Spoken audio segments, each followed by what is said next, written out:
बढ़ती राजनीतिक सरगर्मी के बीच सीएम हेमंत सोरेन ने तमाम सियासी अटकलों को सिरे से खारिज कर दिया। उन्होंने कहा कि उनकी पत्नी को मुख्यमंत्री की कमान सौंपने की चर्चा के जरिए मेरे खिलाफ प्रोपेगेंडा चलाया जा रहा। यह बीजेपी की बुनी हुई झूठी कहानी है। पीटीआई के अनुसार मुख्यमंत्री हेमंत सोरेन ने कहा है कि मेरी पत्नी के विधानसभा चुनाव लड़ने की संभावना बीजेपी की एक कल्पना है। बीजेपी झूठी कहानी कर रही है कि मैं सत्ता अपनी पत्नी को सौंप दूंगा।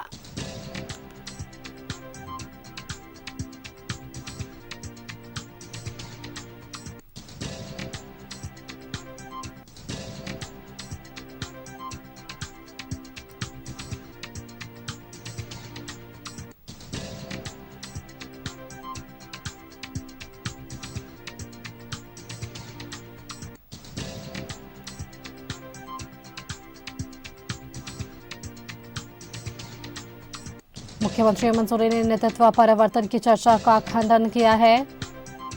बीजेपी गलत नैरेटिव सेट कर रही है।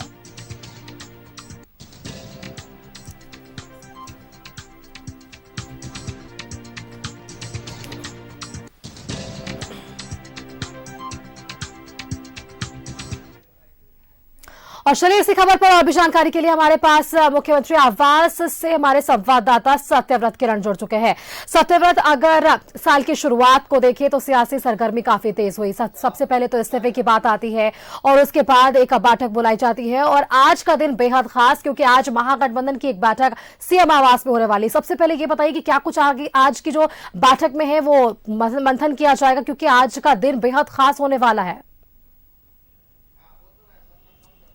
बिल्कुल सुस्मिता, सही कहा आपने कि गांडे विधायक सरफराज अहमद के त्याग पत्र के बाद ही राज्य में सियासी सरगर्मी जो है वो तेज हो गई है। और बीते कुछ घंटे पहले की अगर बात करें और करीब आने वाले 24 से 48 घंटे का जो यह समय है वो राज्य के राजनीति और सियासत के लिए काफ़ी महत्वपूर्ण माना जा रहा है। अब से कुछ घंटे बाद शाम करीब 4:30 बजे के आसपास महागठबंधन दल के विधायकों की जो है वो एक महत्वपूर्ण बैठक होनी है मुख्यमंत्री आवास में। और फिलहाल जो मुख्यमंत्री आवास में बैठकें होंगी उसमें मुख्यमंत्री अपने विधायक महागठबंधन के लोगों को यह आश्वस्त करेंगे कि सरकार पर फिलहाल किसी तरह की कोई संकट नहीं है। और अगर कोई विकट परिस्थिति होती है, सरकार पर अगर कोई संकट आती है, तो कैसे सभी विधायक जो सत्ता पक्ष के लोग हैं वो कैसे एकजुट रहे, इसे लेकर आज जो है वो एक महत्वपूर्ण बैठक होनी है।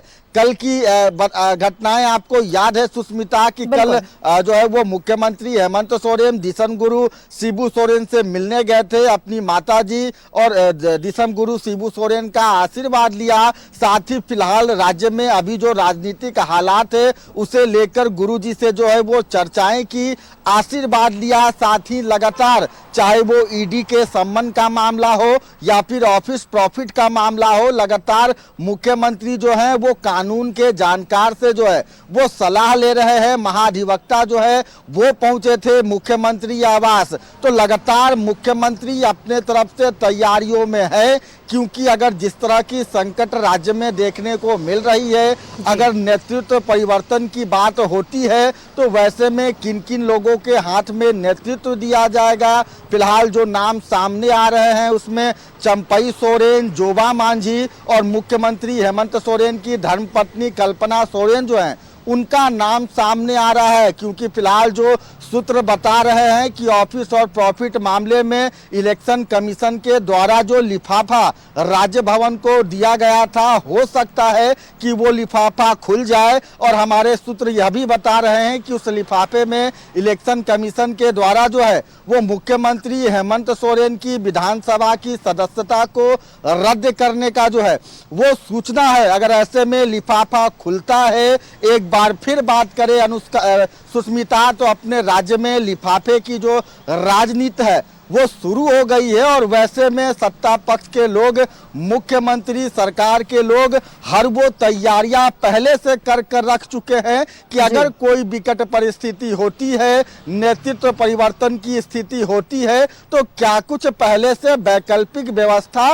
रखा जाए। यही कारण है कि गांडे के जो विधायक है सरफराज अहमद, उनका इस्तीफा जो है वो पहले ही दे दिया गया था, ताकि अगर जरूरत पड़ती है, अगर ऑफिस ऑफ प्रॉफिट के मामले में लिफाफे खुलते हैं और लिफाफा में अगर मुख्यमंत्री की सदस्यता रद्द होती है तो वैसे में गांडे का जो विधानसभा जो सीट है वहां से मुख्यमंत्री स्वयं चुनाव लड़ सकते हैं या फिर अपनी धर्मपत्नी कल्पना सोरेन को चुनाव लड़ा सकते हैं। आपको पता है सुष्मिता कि गांडे विधानसभा क्षेत्र की बात करें, सीट की बात करें तो वहां पर अल्पसंख्यक और जो जनजातीय समाज यानी कि आदिवासी बहुल इलाका है और अनारक्षित सीट है यानी कि रिजर्वेशन नहीं है। वैसे में कोई भी व्यक्ति वहां से चुनाव लड़ सकता है।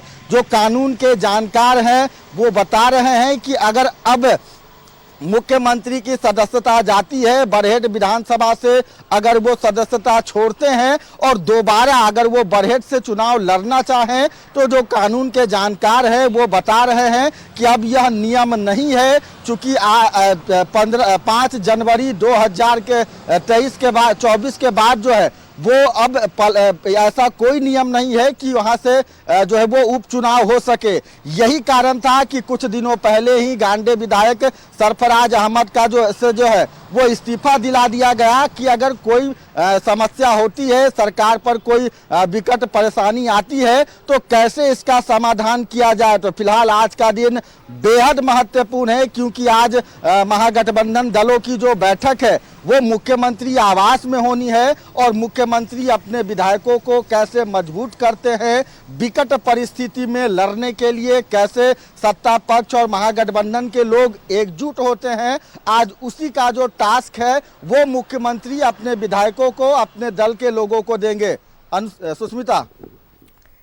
बिल्कुल सत्यव्रत, तो देखिए आज का दिन बेहद खास होने वाला है जब महागठबंधन के विधायक एक साथ एक मंच पर होंगे और आगे की रणनीति तय की जाएगी। फिलहाल आपने जो नामों का भी जिक्र किया कि ये सभी नाम जो है वो चर्चाएं में बने हुए हैं। फिलहाल मुख्यमंत्री हेमंत सोरेन ने इन नेतृत्वकर्ता के बयानबाजी पर जिस तरीके से बीजेपी का भी बयान सामने आया उस पर भी उन्होंने इसका खंडन किया है और कहा कि ये बीजेपी की एक कल्पना है कि नेतृत्व परिवर्तन होने वाला है। फिलहाल आज ये तय होगा सत्यव्रत किरण कि क्या कुछ राजनीतिक परिवर्तन हमें झारखंड के परिवेश में देखने को मिलेगा। फिलहाल आपका बहुत बहुत धन्यवाद सत्यव्रत हमारे साथ जुड़ने के लिए और तमाम जानकारियां हमारे दर्शकों के साथ सरल शब्दों में रखने के लिए कि किस तरीके से राजनीतिक सरगर्मी जो है वो तेज हो सकती है, समीकरण क्या कुछ हो सकते हैं, क्या कुछ संभावनाएं हो सकती है और कैसे सत्ता परिवर्तन की और नेतृत्व परिवर्तन की अगर बात आती है तो क्या कुछ तरीका जो है वो सत्तारूढ़ गठबंधन की सरकार अपनाने वाली है।